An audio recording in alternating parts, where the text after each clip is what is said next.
생각하며. 안녕하세요. 걸으며 생각하며 여행작가 문일식입니다. 전남 완도는 우리나라에서 7번째로 큰 섬입니다. 완도에는 슬로시티 섬 청산도, 고산 윤선도의 섬 보길도, 전복으로 부자가 된 섬 노화도 등 이름만 들어도 금방 알 수 있는 부속섬들이 제법 많습니다. 노화도와 보길도의 동쪽에 이웃한 작은 섬이 있습니다. 바로 소환도인데요. 소환도 선착장에 내리면 항일의 땅, 해방의 섬, 소환도라는 표지석이 가장 먼저 눈에 띕니다.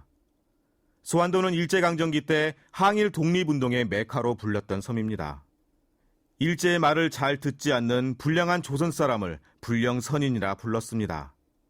일제강점기 당시 6천여 명의 주민 가운데 10%가 넘는 800여 명이 바로 불령선인이었습니다. 그래서 소환도 사람들은 독립운동으로 형무소를 재집 드나들듯 하고 누군가가 형무소에 끌려가면 그들을 생각해 한겨울에도 불을 떼지 않을 정도로 의리가 깊었다고 합니다. 소환도가 항일운동의 섬이라 불리는 데는 건국 훈장을 받은 사람만 20명, 독립운동가가 90여 명에 이르는 사실만 보더라도 자명한 일입니다. 소환도에는 항일운동 기념관과 복원한 사립소환학교가 있습니다. 사립이란 단어를 꼭 붙이는 이유는 일제가 만든 공립학교와 구분하기 위해서입니다. 사립소환학교는 소환도 주민들의 끈질긴 저항정신으로 탄생한 학교입니다. 한때 소환도의 소유권이 일제가 자작칭호를 내린 이경에게 넘어가게 되었습니다. 소환도 주민들은 이에 반발해 13년에 걸친 긴 소송 끝에 섬을 되찾았습니다.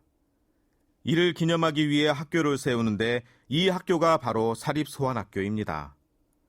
사립소환학교는 일본 사람과 말을 하지 않는 불원동맹, 일장기 걸지 않기, 일본 국정일 행사 거부 등으로 일제에 맞섰다고 합니다.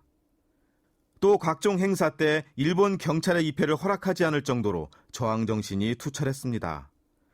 그러니 일본 입장에서는 눈에 가시 같은 존재였을 겁니다. 결국 일제는 1927년 소환학교를 폐쇄해버리고 맙니다. 항일 독립투사를 키웠던 사립소환학교, 소환도뿐 아니라 주변 섬과 뭇에서 수백 명의 학생들이 몰릴 정도로 위세가 컸습니다. 하지만 나라를 잃은 백성들이 만들어가기에는 너무나 힘겨웠습니다.